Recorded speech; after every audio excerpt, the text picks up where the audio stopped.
ವೀಕ್ಷಕರೇ, ಒಬ್ಬ ವ್ಯಕ್ತಿಗೆ ಆಂಜಿಯೋಪ್ಲಾಸ್ಟಿ ಆಗುತ್ತದೆ, ನಂತರ ಬೈಪಾಸ್ ಸರ್ಜರಿ ಕೂಡ ಆಗುತ್ತದೆ. ಆದರೂ ಕೇವಲ ಒಂದೇ ವರ್ಷದಲ್ಲಿ ಮತ್ತೆ ಹಾರ್ಟ್ ಬ್ಲಾಕ್ ಆದರೆ ಆ ವ್ಯಕ್ತಿಯ ಮನಸ್ಥಿತಿ ಏನಾಗಬೇಡ. ಇಂದು ನಾವು ಮಂಗಳೂರಿನ ದಿನಾಕರ್ ರೈ ಅವರ ಇಂತಹದ್ದೇ ರೋಚಕ ಕಥೆಯನ್ನು ತಂದಿದ್ದೇವೆ. ದಿನಾಕರ್ ಅವರು 35 ವರ್ಷಗಳ ಕಾಲ ಆಫ್ರಿಕಾದಲ್ಲಿ ಕೆಲಸ ಮಾಡಿದ್ದರು. ಆದರೆ ನಂತರ ಅವರಿಗೆ ಸಿಕ್ಕಿದ್ದು ನೆಮ್ಮದಿಯಲ್ಲ, ಬದಲಾಗಿ ವಿಪರೀತ ರೋಗಗಳು. ಹಾರ್ಟ್ ಸಮಸ್ಯೆಗೆ ಆಪರೇಷನ್ ಮಾಡಿದರೂ ಪ್ರಯೋಜನವಾಗಲಿಲ್ಲ. ಜೊತೆಗೆ ಡಸ್ಟ್ ಅಲರ್ಜಿ ಮತ್ತು ಕುತ್ತಿಗೆ ನೋವು ಇವರನ್ನು ಹೈರಾಣಾಗಿಸಿತ್ತು. ವೈದ್ಯಕೀಯ ವಿಜ್ಞಾನವೇ ಕೈಚೆಲ್ಲಿದಾಗ ಇವರಿಗೆ ಆಸರೆಯಾಗಿದ್ದು ಸಂತ ರಾಮ್ಪಾಲ್ ಮಹಾರಾಜರ ತತ್ವಜ್ಞಾನ. ಮತ್ತೆ ಆಪರೇಷನ್ ಮಾಡಿಸಿಕೊಳ್ಳಲೇಬೇಕಿದ್ದ ಸ್ಥಿತಿಯಿಂದ ಸಂಪೂರ್ಣವಾಗಿ ಮಾತ್ರೆಗಳನ್ನು ಬಿಡುವ ಹಂತಕ್ಕೆ ಇವರು ತಲುಪಿದ್ದು ಹೇಗೆ? ಬನ್ನಿ ಕೇಳೋಣ ದಿನಾಕರ್ ರೈ ಅವರ ಈ ಅದ್ಭುತ ಅನುಭವವನ್ನು. ನಮಸ್ಕಾರ ಸರ್. ಸತ್ಸಾಯಿಭಾವಿ. ತಮ್ಮ ಹೆಸರು? ನನ್ನ ಹೆಸರು ದಿನಾಕರ್ ರೈ. ನಿಮ್ಮೂರು ಯಾವ್ದು ಸರ್? ನಾನು ದಕ್ಷಿಣ ಕನ್ನಡ ಜಿಲ್ಲೆ ಮಂಗಳೂರು. ನೀವೇನು ಕೆಲಸ ಮಾಡ್ತಿದ್ರಿ ಸರ್? ನಾನು ಒಂದು ಕಂಪನಿಯಲ್ಲಿ ಕೆಲಸ ಮಾಡ್ತಿದ್ದೆ, ಬಾಂಬೆಯಲ್ಲಿ ಒಂದು ಅಕೌಂಟೆಂಟಾಗಿ ಕೆಲಸ ಮಾಡ್ತಿದ್ದೆ. ಅಲ್ಲಿಂದ ನನಗೆ ಆಫ್ರಿಕಾಗೆ ಹೋಗೋ ಚಾನ್ಸ್ ಸಿಕ್ತು. ಹಾಗೆ 1987ರಲ್ಲಿ ಆಫ್ರಿಕಾಕ್ಕೆ ಹೋದೆ. ಒಂದು 30-35 ವರ್ಷ ಅಲ್ಲಿ ಕೆಲಸ ಮಾಡಿ ವಾಪಸ್ ಬಂದೆ. ನಿಮ್ಮ ಶಿಕ್ಷಣ ಎಷ್ಟಾಗಿದೆ ಸರ್? ನನ್ನದು BA ಡಿಗ್ರಿ ಆಗಿತ್ತು. ಮತ್ತು ಅದರೊಟ್ಟಿಗೆ ನಾನು LLBಗೆ 1 ವರ್ಷ ಹೋಗಿದ್ದೆ. ಮತ್ತು ನನಗೆ ಸ್ವಲ್ಪ ಪ್ರಾಬ್ಲಮ್ ಇದ್ದಾಗ ಅದನ್ನು ಅರ್ಧದಲ್ಲಿ ಬಿಟ್ಟೆ. ಸಂತ ರಾಮ್ಪಾಲ್ ಮಹಾರಾಜರಿಂದ ನಾಮದೀಕ್ಷೆ ಯಾವಾಗ ತೊಗೊಂಡ್ರಿ? ಸಂತ ರಾಮ್ಪಾಲ್ಜಿ ಮಹಾರಾಜನ 2021 ಏಪ್ರಿಲ್ 18ಕ್ಕೆ ದೀಕ್ಷೆಗೊಂಡೆ. ಸಂತ ರಾಮ್ಪಾಲ್ ಮಹಾರಾಜರ ಈ ಜ್ಞಾನ ನಿಮ್ಗೆ ಹೆಂಗೆ ಗೊತ್ತಾಯಿತು? ಇದರಲ್ಲಿ ಫೇಸ್ಬುಕ್ನಲ್ಲಿ, ಯೂಟ್ಯೂಬ್ನಲ್ಲಿ ನೋಡ್ತಾ ಇದ್ದೆ ಇದ್ದುಕೊಂಡಿದ್ದೆ. ಆದರೂ ಕೂಡ ನನಗೆ ಅಷ್ಟು ಲ್ಯಾಂಗ್ವೇಜ್ ಬರ್ತಿರಲಿಲ್ಲ. ಇದು ಎಲ್ಲಿಯದು ಹರಿಯಾಣದ್ದು. ಆದ ಕಾರಣ ಅದನ್ನು ಅಷ್ಟು ಇದು ಮಾಡ್ತಿರಲಿಲ್ಲ. ಒಮ್ಮೆ ನನಗೆ ಭವಿಷ್ಯವಾಣಿಯ ಬಗ್ಗೆ ಅದರಲ್ಲಿ ಬಂತು. ಅದನ್ನು ನೋಡಿ ನನಗೆ ಇಂಟ್ರೆಸ್ಟ್ ಆಯಿತು. ಮತ್ತು ಅವರ ಸತ್ಸಂಗ ಕೇಳಲಿಕ್ಕೆ ಶುರು ಮಾಡಿದೆ. ಆಗ ಕೊರೋನಾ ಟೈಮ್ ಆಗಿತ್ತು. ಅದು ನೋಡಿ ನನಗೆ ಇದು ತಿಳಿಬೇಕಂತೇಳಿ ನಾನು ಫೋನ್ ಮಾಡಿದೆ ಬರುವಾಳಕ್ಕೆ. ಅವರು ಹೇಳಿ, ನೀವು ಎಲ್ಲಿದ್ದೀರಿ ಅಂತ. ನಾನು ಕರ್ನಾಟಕದಲ್ಲಿ, ಬ್ಯಾಂಗ್ಳೂರು ಹತ್ತಿರ ಅಂತ ಹೇಳಿದರು. ಹೌದು, ಬ್ಯಾಂಗ್ಳೂರು ಹತ್ತಿರ. ಅಲ್ಲಿ ನಂಬರ್ ಕೊಟ್ಟರು. ಅವರಿಗೆ ಫೋನ್ ಮಾಡಿದೆ. ಅವರು ಫೋನ್ ಮಾಡಿ ನಾನು ಹೇಳಿದೆ, ನನಗೆ ಹೀಗೆ ಇದರಲ್ಲಿ ಫೇಸ್ಬುಕ್ಕಿನಲ್ಲಿ ನೋಡಿದೆ ನಿಮ್ಮ ಇದನ್ನೆಲ್ಲ, ಅದು ನಿಮಗೆ ಪುಸ್ತಕ ಓದಿದ್ದೀರಾ ಅಂತ ಕೇಳಿದರು. ಇಲ್ಲ, ಓದಲಿಲ್ಲ, ನನಗೆ ಗೊತ್ತಿಲ್ಲ ಅದ್ರ ವಿಷಯ. ನಾವು ಕಳಿಸ್ತೇನೆ ಪುಸ್ತಕ, ಅದನ್ನು ಓದಿ ಮೊದಲು ಅಂತ ಹೇಳಿದರು. ಹಾಗೆ ಮಾರನೇ ದಿವಸ ನಮ್ಮ ಅಲ್ಲಿಯ ಒಬ್ಬರ ಭಕ್ತರು ಜ್ಞಾನಗಂಗಾ ಮತ್ತು ಬದುಕೋದಾರಿ ಪುಸ್ತಕ 2 ತಂದು ಕೊಟ್ಟರು. ಆಗ ಕೊರೋನಾ ಟೈಮ್ ಮನೆಯಲ್ಲಿ ಒಬ್ಬನೇ ಕುಳಿತುಕೊಂಡಿದ್ದೆ. ಅದನ್ನೆಲ್ಲ ಒಂದೇ ಒಂದು ಓದಲಿಕ್ಕೆ ಶುರು ಮಾಡಿದೆ. ಓದಿ ಆಗುವಾಗಲೇ ನನ್ನ ಮನಸ್ಸೆಲ್ಲ ಪರಿವರ್ತನೆ ಆಗಿ ಹೋಯಿತು. ಜ್ಞಾನವೇ ಬೇರೆ, ಈ ಜ್ಞಾನವನ್ನು ತಿಳಿದಿಲ್ಲ. ಹಾಗೆ ಅದು ಜ್ಞಾನಗಂಗಾ ಮುಗಿಸಿ ಬದುಕೋದಾರಿಯನ್ನು ಮುಗಿಸೋ ಕೂಡಲೇ ಅವರಿಗೆ ಫೋನ್ ಮಾಡಿದೆ ವಾಪಸ್. ಭಗತ್ಜಿ, ನನಗೆ ದೀಕ್ಷೆ ತಗೊಳ್ಳಿಕ್ಕೆ ಬೇಕು, ಅದಕ್ಕೇನು ಆಗ ಅವರು ಹೇಳಿದ್ದು, ಈಗ ಸಾಧ್ಯ ಇಲ್ಲ, ಈಗೆಲ್ಲ ಬಂದಾಗಿದೆ, ನಾವು ಗುರೂಜಿಯಲ್ಲಿ ಪ್ರಾರ್ಥನೆ ಸಲ್ಲಿಸ್ತೇವೆ, ಅವರ ಆದೇಶ ಬಂದರೆ ನಿಮಗೆ ನಾವು ಕಾಲ್ ಮಾಡ್ತೇವೆ ಅಂತ ಹೇಳಿದರು. ಆಯ್ತು ಅಂತ ಹೇಳಿದೆ. ಹಾಗೆ 3 ದಿವಸದಲ್ಲಿ ಅವರ ಕಾಲ್ ಬಂತು. ಗುರೂಜಿ ಆದೇಶ ಬಂದಿದೆ, ನೀವು ಮನೆಯಲ್ಲಿ ತೆಗೆದುಕೊಳ್ಳಿ. ಹಾಗೆ ನಾನು ಮನೆಯಲ್ಲಿ ದೀಕ್ಷೆ ತಗೊಂಡೆ ಆನ್ಲೈನ್. ಜ್ಞಾನಗಂಗಾ ಪುಸ್ತಕ ಮತ್ತು ಬದುಕೋದಾರಿ ಪುಸ್ತಕ ಓದಿ ನೀವು ಜ್ಞಾನ ತಿಳ್ಕೊಂಡು ಸಂತ ರಾಮ್ಪಾಲ್ ಮಹಾರಾಜರಿಂದ ನಾಮದೀಕ್ಷೆ ತೊಗೊಂಡ್ವಿ ಅಂತ ಹೇಳಿದ್ರಿ. ಆ ಜ್ಞಾನಗಂಗಾ ಪುಸ್ತಕ ಮತ್ತು ಬದುಕೋದಾರಿ ಪುಸ್ತಕದಲ್ಲಿ ಅಂಥದ್ದೇನಿದೆ ಸರ್? ಜ್ಞಾನಗಂಗಾ ಮತ್ತು ಬದುಕೋದಾರಿಯಲ್ಲಿ ನಾನು ಮೊದಲು ಭಗವದ್ಗೀತೆಯನ್ನು ಓದ್ತಾ ಇದ್ದೆ. ಓದ್ತಾ ಕೆಲವು ಸಮಯ ಓದಿ ನನಗೆ ಏನು ಅದರ ಅರ್ಥವೇ ಆಗ್ತಿರಲಿಲ್ಲ. ಆಗ ಹೇಳ್ತಿದ್ರು, ಭಗವದ್ಗೀತೆ ಅರ್ಥ ಆಗಿದ್ರು ಓದಿ ಆಗುವಾಗ ನಿಮಗೆ ಆಟೋಮೆಟಿಕ್ ಅರ್ಥ ಆಗ್ತದೆ. ನಾನು ಎಷ್ಟು ಓದಿ ನನಗೆ ಅರ್ಥ ಆಗಲಿಲ್ಲ, ಅರ್ಥವೇ ಅನರ್ಥ ಕಾಣ್ತಾ ಇತ್ತು. ಇವ್ರಿಗೆ ಇದು ಟ್ರಾನ್ಸ್ಲೇಟ್ ಮಾಡಲಿಕ್ಕೆ ಗೊತ್ತಿಲ್ಲೋ ಏನೋ ಅಂತೇಳಿ ಬೇರೆ ಪುಸ್ತಕ ತೆಗೆದು ಓದ್ತಾ ಇದ್ದೆ. ಆದರೂ ಕೂಡ ನನಗೆ ಏನಾದರೂ ಸರಿಯಾಗಿ ಅರ್ಥ ಆಗ್ತಿರಲಿಲ್ಲ. ಈ ಜ್ಞಾನಗಂಗಾವನ್ನು ನೋಡಿದ ಕೂಡಲೇ ನನಗೆ ಅದರಲ್ಲಿ ಒಂದೊಂದು ಅವರ ಪಾಯಿಂಟನ್ನು ಇಲ್ಲಿ ಭಗವದ್ಗೀತೆಯಲ್ಲಿ ಈಗ ಬರೆದು ಭಗವಂತ ಒಟ್ಟಿಗೆ ಇಟ್ಟುಕೊಂಡೆ ಎಲ್ಲ ಪುಸ್ತಕವನ್ನು. ಅದನ್ನು ರೆಫರ್ ಮಾಡಿದೆ. ನೋಡುವಾಗ ಇದು ಒಂದೊಂದೇ ಜ್ಞಾನವು ನನಗೆ ತಿಳಿದು ಬಂದ ಕೂಡಲೇ ನನಗೆ ನನ್ನ ಇದೇ ಆಗೋಯಿತು, ಚೇಂಜ್ ಆಗೋಯಿತು. ಅದೇನೋ ನನಗೆ ಗೊತ್ತಿಲ್ಲ, ನನ್ನ ಮನಸ್ಸೇ ಚೇಂಜ್ ಆಗೋಯಿತು. ಅರೆ, ನಾನು ಯಾವ ದಾರಿಯಲ್ಲಿ ಹೋಗ್ತಾ ಇದ್ದೆ, ಯಾವ ದಾರಿಯಲ್ಲಿ ಬರಬೇಕಿತ್ತು, ಪರಮಾತ್ಮ ನನಗೆ ನಿನ್ನ ಜ್ಞಾನವನ್ನು ಸಂಪೂರ್ಣ ಕೊಡು ಅಂತೇಳಿ ಎಲ್ಲವನ್ನು ಓದಿದ ಕೂಡಲೇ ನನಗೆ ನಿಲ್ಲಲಿಕ್ಕೆ ಸಾಧ್ಯ ಆಗಲಿಲ್ಲ. ನಾನು ಇಮಿಡಿಯೇಟ್ಲಿ ಫೋನ್ ಮಾಡಿ ಕೇಳಿದ, ನನಗೆ ದೀಕ್ಷೆ ಬೇಕು. ಹಾಗೆ ಅವರು ಗುರುಗಳಿಂದ ಆದೇಶ ತೆಗೆದು ನನಗೆ ಆನ್ಲೈನಲ್ಲಿ ದೀಕ್ಷೆ ಕೊಟ್ಟರು. ಹಾಗಾದರೆ ಸಂತ ರಾಮ್ಪಾಲ್ ಮಹಾರಾಜರಿಂದ ದೀಕ್ಷೆ ತಗೊಳ್ಳುವ ಮುಂಚೆ ಯಾವ ರೀತಿ ಪೂಜಾ ಸಾಧನೆಯನ್ನು ನೀವು ಮಾಡ್ತಾಯಿದ್ರಿ ಸರ್? ನಾನು ನಮ್ಮ ಮನೆಯಲ್ಲಿ ದೇವಿಯ ಆರಾಧನೆ ಮಾಡ್ತಿದ್ದೆವು ನಾವು. ನವರಾತ್ರಿ ಪೂಜೆ ಮತ್ತು ಎಲ್ಲ ದೇವಿಯೆಲ್ಲ ನನ್ನ ತಂದೆಯವರ ಅಜ್ಜನ ಕಾಲದಿಂದ ನಡೆದು ಬಂದಂಥ ಅದು ಕ್ರಮ. ಮನೆಯಲ್ಲಿ ಮಂದಿರ ಇತ್ತು, ದೇವಿಯ ಮಂದಿರ. ಪ್ರತಿ ಶುಕ್ರವಾರ ಪೂಜೆ, ನವರಾತ್ರಿ 9 ದಿನ ಪೂಜೆ ಎಲ್ಲ ನಡೀತಾ ಇತ್ತು.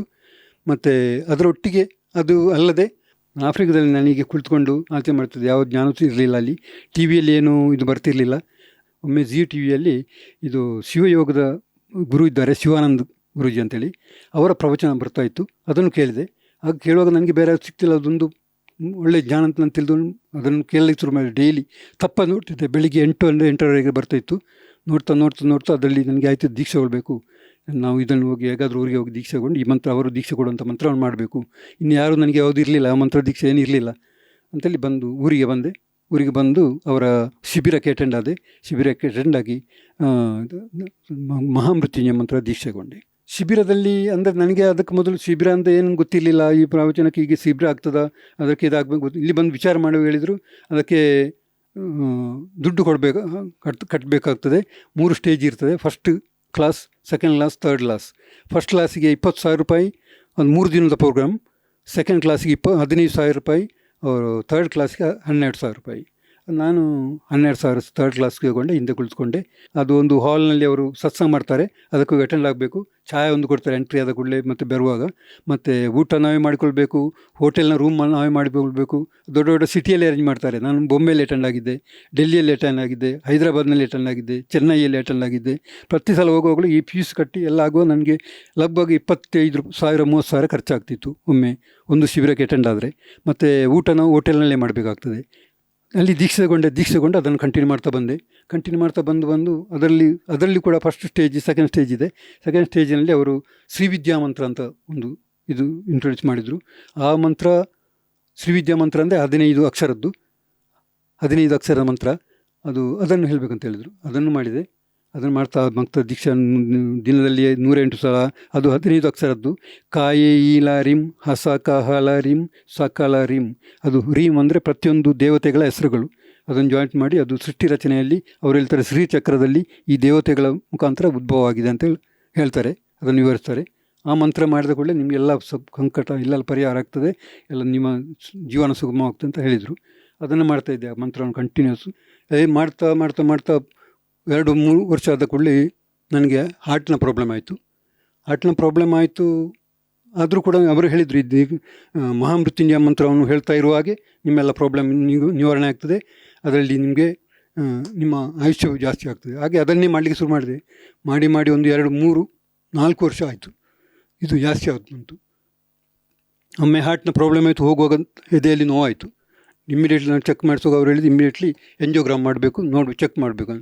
ಮಾಡುವಾಗ 3 ಬ್ಲಾಕ್ ಆಗಿತ್ತು. ಇಮ್ಮಿಡಿಯೇಟ್ಲಿ ಆಪ್ರೇಷನ್ ಆಗಬೇಕು. ನಾನು ಆಪ್ರೇಷನ್ ಮಾಡಲಿಕ್ಕೆ ತಯಾರಿ ಇರಲಿಲ್ಲ, ಏನಾಗಲಿ ಅದಕ್ಕೆ ಎಂಜಿಯೋಪ್ಲಾಸ್ಟಿ ಮಾಡಿದರು, ಬಿಟ್ಟರು. ಅದರಲ್ಲಿ 2 ವರ್ಷ ಕಳೆದ ಕೂಡಲೇ ವಾಪಸ್ ಸ್ಟಾರ್ಟ್ ಆಯಿತು. ಇನ್ನು ಲಾಸ್ಟ್ ಇದೆ ನಿಮ್ಮದು ಆಪ್ರೇಷನ್, ಬೈಪಾಸ್ ಸರ್ಜರಿ ಆಗಬೇಕಂತ ಹೇಳಿದರು. ಮತ್ತೇನು ದಾರಿ ಇಲ್ಲ, ಹೊಟ್ಟೆ ನೋವು ಆಗ್ತಿತ್ತು, ನಡಿಲಿಕ್ಕೆ ಆಗ್ತಿರಲಿಲ್ಲ. ಆಗಲೇ 1 ತಿಂಗಳೊಳಗೆ ಮಾಡಿದರೆ ನಿಮ್ಮ ಜೀವಕ್ಕೆ ಕಂಟಾಗಿ ಬರ್ತದೆ ಅಂತ ಹೇಳಿದರು. ಹಾಗೆ ನಾನು ಮತ್ತೆ ಒಪ್ಪಿ ನನ್ನ ಬೈಪಾಸ್ ಸರ್ಜರಿ ಆಯಿತು. ಆಗಿ ನಾನು ಆಗಲೇ ಹೇಳಿದೆ, ಆಗಿದ್ರೇನು ತೊಂದರೆ ಇಲ್ಲಲ್ಲ, ಎಲ್ಲ ಕರೆಕ್ಟ್ ಆಗ್ತದೆ ಮೊದಲು ಹೇಳಿದರು.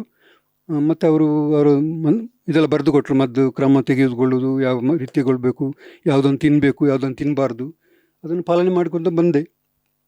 1 ವರ್ಷ ಆದ ಕೂಡಲೇ ನಾನು ಆಫ್ರಿಕಾದಿಂದ ರಜೆಯಲ್ಲಿ ಬಂದಿದ್ದೆ. ಅದಕ್ಕೂ 1 ವರ್ಷ ಆದ ಕೂಡಲೇ ನನಗೆ ವಾಪಸ್ ಹೋಗಬೇಕಿತ್ತು. ಆಗ ಅವರು ಟೆಸ್ಟ್ ಮಾಡಲಿಕ್ಕೆ ಹೋದೆ. ಆಗ ಹೋಗುವಾಗ ವಾಪಸ್ ಬ್ಲಾಕ್ ಆಗಿತ್ತು ಅಂತ ಹೇಳಿದರು. ಈಗ ಏನು ಮಾಡೋದು, ಇನ್ನೂ ಆಪರೇಷನ್, ನಾನು ಇನ್ನೂ ಸತ್ರು ಆಪರೇಷನ್ ಮಾಡೋದಿಲ್ಲ, ಇನ್ನೇನು ಮಾಡೋದು ಅಂತ ಹೇಳಿದರು. ಆಗ ನೀವು ಮದ್ದು ತಗೊಳ್ಳಿ, ಹೇಳಲಿಕ್ಕೆ ಸಾಧ್ಯ ಇಲ್ಲ ನಮಗೆ, ನಿಮ್ಮ ಇಷ್ಟ ಅಂತ ಹೇಳಿದರು. ನನಗೆ ಏನು ದಾರಿ ಕಾಣಲಿಲ್ಲ. ನಾನು ತುಂಬ ಚಿಂತೆಯಲ್ಲಿದ್ದೆ. ಇನ್ನು ಇಂಥ ಜೀವನ, ಯಾವಾಗಲೂ ಮದ್ದು ತಿಂದುಕೊಂಡು ಬೆಳಿಗ್ಗೆ ಸಾಯಂಕಾಲ ರಾತ್ರಿ ಇದು ಸಾಕಾಯಿತು. ಆಗ ಟೈಮಿನಲ್ಲಿ ನನಗೆ ಫೇಸ್ಬುಕ್ನಲ್ಲಿ ಗುರೂಜಿಯ ಇದು ಸಿಕ್ಕಿತು. ಇದನ್ನು ಓದಿದ ಮೇಲೆ ಆಗ ನನಗೆ ಇಂಟ್ರೆಸ್ಟ್ ಆಯಿತು, ತಗೊಳ್ಬೇಕು ನೋಡು. ಅದರಲ್ಲಿ ಲಾಸ್ಟಿಗೆ ಇಂಟರ್ವ್ಯೂನಲ್ಲಿ ಹೇಳ್ತಾರೆ, ನನಗೆ ಆಗಿದೆ, ಹೀಗಾಗಿದೆ, ಒಳ್ಳೆಯದಾಗಿದೆ, ನೋಡು, ಇದನ್ನು ಟ್ರೈ ಮಾಡು ಅಂತೇಳಿ ನಾನು ಅದಕ್ಕೆ ಸೇರಿ ದೀಕ್ಷೆ ತಗೊಂಡೆ. ದೀಕ್ಷೆ ತೊಗೊಂಡ ಮೇಲೆ ಯಾವ ರೀತಿ ಅನುಭವ ಆಯಿತು ಸರ್? ದೀಕ್ಷೆ ತಗೊಂಡ ಮೇಲೆ ಆ ಟೈಮ್ನಲ್ಲಿ ಅಷ್ಟು ಇದಾಗಲಿಲ್ಲ. ಆದರೆ ನಾನು ಭಕ್ತಿ ಇಲ್ಲಾಗ ನನಗೆ ಎಲ್ಲ ನಿಯಮ ಸರಿಯಾಗಿ ಗೊತ್ತಿರಲಿಲ್ಲ. ಆನ್ಲೈನಲ್ಲಿ ತಗೊಂಡಿದ್ದೆ. ಅವರಲ್ಲಿ ಗಳಿಗೆ ಫೋನ್ ಮಾಡಿ ಕೇಳ್ತಾ ಬಂದ ಕೂಡಲೇ 1 ತಿಂಗಳಾಗುವಾಗ ನನಗೆ ಈ ಪ್ರಾಬ್ಲಮ್ಸ್ ಎಲ್ಲ ಹಾರ್ಟ್ನ ಪ್ರಾಬ್ಲಮ್ ಹಾರ್ಟದು ಇದಾಗ್ತಿತ್ತು, ನನಗೆ ಗೊತ್ತಾಗ್ತಿತ್ತು ಹಾರ್ಟ್ ಆಪ್ರೇಷನ್ ಆಗಿದೆ. ಅದು ಸ್ವಲ್ಪ ಮಾಯಕ ಆಗಿ ಬಂತು. ನನ್ನ ಬಿ ಪಿ ಹೈ ಆಗೋದು ಅದೆಲ್ಲ ಇತ್ತು, ಅದೆಲ್ಲ ಕಡಿಮೆ ಆಗ್ತಾ ಬಂತು. ಬಂದ ಕೂಡಲೇ ಒಂದು 6 ತಿಂಗಳೊಳಗೆ ಮದ್ದು ಬೆಳಿಗ್ಗೆ ಮಧ್ಯಾಹ್ನ ಸಾಯಂಕಾಲ ಮತ್ತೆ ತೆಗೊಳ್ತಿದ್ದೆ. ಕೆಲವರು ಭಕ್ತರು ಹೇಳಿದರು, ನೀವು ಅದನ್ನು ಬಿಡಬೇಡಿ, ಮದ್ದು ತೆಗೆದನ್ನು ಬಿಡಬೇಡಿ, ಅದರೊಟ್ಟಿಗೆ ಮಂತ್ರ ಮಾಡಿ ಕರೆಕ್ಟ್ ಆಗ್ತದೆ ಅಂತ ಹೇಳಿದರು. ಆದರೆ ನಾನು ಒಂದು 6 ತಿಂಗಳ ಕಳೆದ ಕೂಡಲೇ ಅದರ ಇದನ್ನು ಕಡಿಮೆ ಮಾಡಿದೆ. 4 ಮಾತ್ರೆ ತೆಗೆದನ್ನು 2 ಮಾತ್ರೆ ತೆಗೆಲಿಸು ಮಾಡಿದೆ. 1 ವರ್ಷ ಆದ ಕೂಡಲೇ ನಾನು ಗ್ರಹಿಸಿ, ಇನ್ಯಾಕೆ ಪರಮಾತ್ಮನ ಸರಣಿ ಬಂದಿದ್ದೇನೆ, ನಾನು ಮದ್ದು ತೆಗಿಬೇಕೆ, ಏನಾದರೆ ಆಗಲಿ ನಾನು ನಿಮ್ಮ ತೆಗಿಲಿ ಎಲ್ಲ ಮದ್ದನ್ನು ಬಂದ್ ಮಾಡಿದೆ, ಆಟೋಮೆಟಿಕ್ ಬಂದ್ ಮಾಡಿ ನಾನು ಇವರ ಸ್ಮರಣೆ ಮಾಡ್ತಾ ಶುರು ಮಾಡಿದೆ. ಆಗ ಸತ್ನಾಮ ಸಿಕ್ಕಿತ್ತು. ಸತ್ನಾಮ ಸ್ಮರಣೆ ಮಾಡ್ತಾ ಬಂದ ಕೂಡಲೇ ನನಗೆಲ್ಲ ಕಡಿಮೆ ಆಗ್ತಾ ಬಂತು, ಆಟೋಮೆಟಿಕ್ ಕಡಿಮೆ ಆಗಿ ಬಂತು. ಹಾರ್ಟ್ ಆಪ್ರೇಷನ್ ಆಗಿದೆ ಅಂತೇಳಿ ನನಗೆ ಗೊತ್ತಿಲ್ಲ. ಆ ಪರಿಸ್ಥಿತಿಯಲ್ಲಿ ಬಂದೆ. ಆಗ ಮನೆಯವರೆಲ್ಲ ಹೆದರಿಸಿದರು, ನಿಮ್ಮ ಇದು ಬಿಟ್ಟಿದ್ದೀರಿ, ನೀವು ಚೆಕ್ ಮಾಡಿಸಿ ನೋಡಿ ಅಂತೇಳಿ. ಆಗ ಡಾಕ್ಟ್ರಲ್ಲಿ ಹೋದೆ. ಡಾಕ್ಟ್ರಲ್ಲಿ ಹೋಗುವಾಗ ಅವರು ಎಲ್ಲ ಚೆಕ್ ಮಾಡಿಸಿದ್ರು, ಮಾಡಿ ಹೇಳಿದರು, ಮದ್ದು ತೆಗಿತಾ ಇದ್ದೀರಾ ಅಂತೇಳಿ ಹೇಳಿದರು. ನಾವು ಇಲ್ಲ ಅಂತ ಹೇಳಿದರೆ ಅವ್ರು ಏನು ಹೆದರಿಸ್ತಾರೆ ಅಂತ ಹೇಳಿ ನಾನು ಹೇಳಿದೆ, ತಗೊಳ್ತೇನೆ. ಒಳ್ಳೆ ಕರೆಕ್ಟ್ ಇದೆ ನಿಮ್ಮದು. ಅದು ಮದ್ದು ಬಿಟ್ಟು 1 ವರ್ಷ ಆಗಿತ್ತು.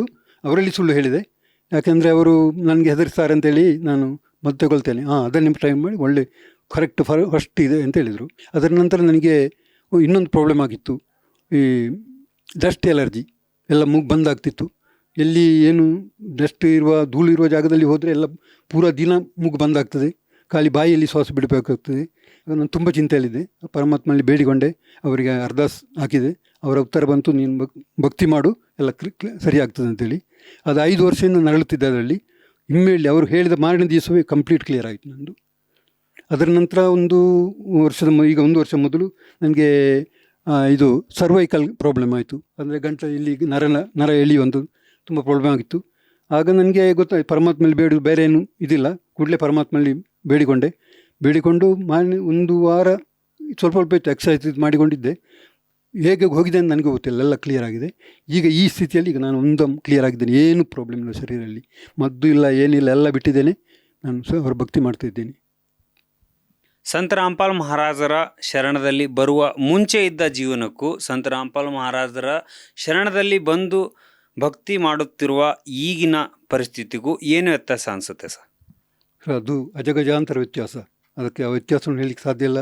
ಆ ಟೈಮಲ್ಲಿ ದಿನಾಲು ಬೆಳಿಗ್ಗಿನ ಸಾಯಂಕಾಲ ಟೆನ್ಷನ್, ಚಿಂತೆ, ಹೆಲ್ತಿನ ವಿಷಯದಲ್ಲಿ, ಪಾರಿವಾರಿಕ ವಿಷಯದಲ್ಲಿ, ಎಲ್ಲ ವಿಷಯ, ನನ್ನ ಕೆಲಸ ವಿಷಯದಲ್ಲಿ ಎಲ್ಲ ಆಗ್ತಿತ್ತು. ನನಗೆ ಜೀವನವೇ ಜಿಗುಪ್ಸೆ ಆಗಿತ್ತು. ಇವರಿಗೆ ಬಂದ ಮಂತ್ರ ಯಾವುದೂ ಇಲ್ಲ, ಎಲ್ಲ ಕ್ಲಿಯರ್ ಆಗಿದೆ. ನನ್ನ ಮನಸ್ಸು ಅಂತ ಚಿಂತೆ ಎಂಬುದೇ ನನಗೆ ಏನಂತ ಗೊತ್ತಿಲ್ಲ ಈಗ. ಅಂತ ಎಲ್ಲ ರೀತಿಯಲ್ಲಿ ನನಗೆ ಇದಾಗಿದೆ. ಯಾವ ಟೆನ್ಷನ್ ಇಲ್ಲ, ಯಾವ ಇದಿಲ್ಲ, ಯಾವ ಪ್ರಾಬ್ಲಮ್ ಇಲ್ಲ. ಸಂತ ರಾಮ್ಪಾಲ್ ಮಹಾರಾಜರು ನೀಡುವಂಥ ಭಕ್ತಿ ಸಾಧನೆಯಿಂದ ನಿಮಗಿರುವ ಸಾಕಷ್ಟು ಸಮಸ್ಯೆಗಳು ದೂರ ಆದವು. ಶಾರೀರಿಕ ಸಮಸ್ಯೆಗಳು, ಕಷ್ಟಗಳು ಎಲ್ಲವೂ ದೂರ ಆದವು ಅಂತ ಹೇಳ್ತಾ ಇದ್ದೀರಿ. ನಿಮ್ಮ ಥರನೇ ಸಾಕಷ್ಟು ಜನ ಕಷ್ಟ ಅನುಭವಿಸ್ತಾ ಇರ್ತಾರೆ, ಸಾಕಷ್ಟು ಸಂಕಷ್ಟದಲ್ಲಿರ್ತಾರೆ. ಅವರಿಗೆ ವಿಶೇಷವಾಗಿ ಏನು ಹೇಳಿಕ್ಕೆ ಇಷ್ಟಪಡ್ತೀರಾ? ಎಲ್ಲರಿಗೂ ಇದೇ ಹೇಳೋದು ನಾನು. ಎಲ್ಲರಲ್ಲಿ ನಾನು ಹೇಳ್ತಾ ಇದ್ದೆ, ಆದರೂ ಕೂಡ ನಾನು ಇದರ ಮುಖಾಂತರ ನಾನು ಹೇಳ್ತಾ ಇದ್ದೇನೆ, ನಿಜವಾದ ಪರಮಾತ್ಮ ಯಾರು ಎಂದು ತಿಳಿದುಕೊಳ್ಳಿ. ಇದು ಪರಮಾತ್ಮನ ನಮ್ಮ ಧರ್ತಿಯಲ್ಲಿ ಬಂದಿದ್ದಾರೆ, ಅವರು ಜೀವಂತವಾಗಿ ಬಂದಿದ್ದಾರೆ. ಅವರ ಈ ಸಾಧನೆಯನ್ನು ಮಾಡಿ ಬ್ರಹ್ಮ ವಿಷ್ಣು ಮಹೇಶ್ ಅವರನ್ನೇ ಆರಾಧನೆ ಮಾಡುವ ಕ್ರಮವನ್ನು ಅವರು ಹೇಳ್ತಾರೆ ಯಾವ ರೀತಿಯಲ್ಲಿ. ಹಾಗೆ ಮಾಡಿಕೊಂಡು ನಿಜವಾದ ಪರಮಾತ್ಮನ ಆ ಧ್ಯಾನ ಇವರು ಕೊಡುವಂಥ ಈ ಮಂತ್ರ ದೀಕ್ಷೆಯನ್ನು ಮಾಡ್ತಾ ಇದ್ದರೆ ನಿಮಗೆ ನಮ್ಮೆಲ್ಲ ಕಷ್ಟಗಳು ಪರಿಹಾರ ಆಗ್ತದೆ. ಎಂಥ ಕಷ್ಟ ಬರೋದಿಲ್ಲ, ಯಾವ ಕಷ್ಟ ಇದ್ದರೂ ಕೂಡ ಅದು ನಿವಾರಣೆ ಆಗ್ತದೆ. ಕೊನೆಯದಾಗಿ ಈ ಒಂದು ನಿಮ್ಮ ಸಂದರ್ಶನವನ್ನು ನೋಡ್ತಾ ಇರುವ ಶ್ರದ್ಧಾಳುಗಳಿಗೆ ಏನು ಹೇಳಿಕ್ಕೆ ಇಷ್ಟಪಡ್ತೀರಾ ಸರ್?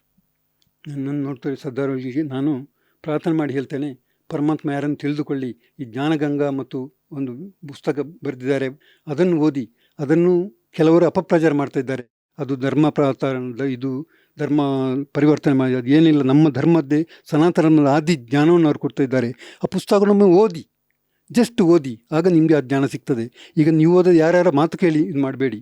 ಯಾರು ಏನೇನು ಹೇಳ್ತಾ ಇದ್ದಾರೆ, ಅದು ನಿಮಗೆ ಪ್ರತ್ಯಕ್ಷ ಅನುಭವ ಆಗಬೇಕಾದ್ರೆ ನೀವು ಪುಸ್ತಕವನ್ನು ಓದೋದ್ರಲ್ಲಿ ಏನು ಇದಿಲ್ಲ. ನಿಮಗೆ ಅದು ಸರಿಯಾಗಿ ಇದನ್ನು ಬಿಟ್ಟು ಬಿಡಿ, ಅದು ಅಲ್ಲಿ ಸರಿಯಲ್ಲ ಅಂತ. ಸರಿ ಆದರೆ ಅವರ ಸರಿನಕ್ಕೆ ಬನ್ನಿ, ಅವರ ಶರಣಿಗೆ ಬನ್ನಿ, ದೀಕ್ಷೆಗೊಳ್ಳಿ, ನಿಮ್ಮ ಎಷ್ಟೆಲ್ಲ ಕಷ್ಟ ಎಲ್ಲ ನಿವಾರಣೆ ಆಗ್ತದೆ. ಅಂಥ ಒಂದು ಅದ್ಭುತವಾದ ಇದು ಇವರ ಶಕ್ತಿ. ಇವರೇ ಪರಮಾತ್ಮ, ಈ ಸೃಷ್ಟಿಯನ್ನು ರಚನೆ ಮಾಡಿದವರು ಇವರು. ಅವರು ಹೇಗೆ ಮಾಡಿದ್ದಾರೆ ಅದೆಲ್ಲ ವಿಷಯವನ್ನು ಅದರಲ್ಲಿ ಬರೆದಿದ್ದಾರೆ. ಅದನ್ನು ನೀವು ಓದಿ ನೀವು ಕೃತಾರ್ಥರಾಗಿರಿ ನಾನು ಹೇಳ್ಕೊಳ್ತೀನಿ. ಸಂತ ರಾಮ್ಪಾಲ್ ಮಹಾರಾಜರಿಂದ ನಾಮದೀಕ್ಷೆ ತೊಗೊಳ್ಬೇಕಂದ್ರೆ ಹೆಂಗೆ ಸಂಪರ್ಕ ಮಾಡೋದು ಸರ್? ಸಂತ ರಾಮ್ಪಾಲ್ಜಿ ಮಹಾರಾಜರ ಇಂದ ದೀಕ್ಷೆಗೊಳ್ಬೇಕಾದ್ರೆ ನೀವು T V channel Raj Music ಅಂತ ಟಿ ವಿ ಕನ್ನಡದಲ್ಲಿ ಬರ್ತದೆ, ಅವರ ಸತ್ಸಂಗ್ ಬರ್ತಾ ಇರ್ತದೆ. ಅದರಲ್ಲಿ ಕೆಳಗೆ ಪಟ್ಟಿ ನಂಬರ್ ಬರ್ತದೆ, ಅದನ್ನು ಸಂಪರ್ಕ ಮಾಡಿ ಅವರಿಂದ ವಿಚಾರ ಮಾಡ್ಬೋದು. ಇಲ್ಲಿ ಸತ್ಸಂಗ್ ಇದು ಕೊಡ್ತಾರೆ, ನಾಮದೀಕ್ಷೆ ಕೊಡ್ತಾರೆ ಅಂತೇಳಿ. ಅದಲ್ಲದೆ ಯೂಟ್ಯೂಬ್ ಮತ್ತು ಫೇಸ್ಬುಕ್ನಲ್ಲಿ ಅವರ ಸಂತ್ ರಾಮ್ಪಾಲ್ಜಿ ಮಹಾರಾಜ್ ವಿಷಯ ಬರೆದ್ರೆ ಅದು ಅವರ ಸತ್ಸಂಗ್ ಇದು ಬರ್ತದೆ, ಅದು ಓಪನ್ ಆಗ್ತದೆ. ಅದರಲ್ಲಿ ಕೇಳಿ, ಸತ್ಸಂಗ್ ಕೇಳಿದರೆ ಅದರಲ್ಲೂ ಕೂಡ ನಂಬರ್ ಬರ್ತದೆ. ಆ ನಂಬರಿಗೆ ನೀವು ಫೋನ್ ಮಾಡಿ ಕೇಳ್ಬೋದು ನಿಮಗೆ ದೀಕ್ಷೆಗಳು ಬಂದರೆ.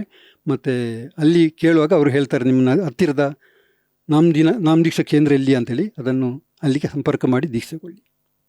ಸಂತ ರಾಮ್ಪಾಲ್ ಮಹಾರಾಜರಿಂದ ನಾಮದೀಕ್ಷೆ ತಗೊಳ್ಳೋದಾದರೆ ದುಡ್ಡು ಎಷ್ಟು ಕೊಡ್ಬೇಕು ಸರ್? ಇಲ್ಲಿ ದುಡ್ಡಿನ ಪ್ರಶ್ನೆಯೇ ಇಲ್ಲ.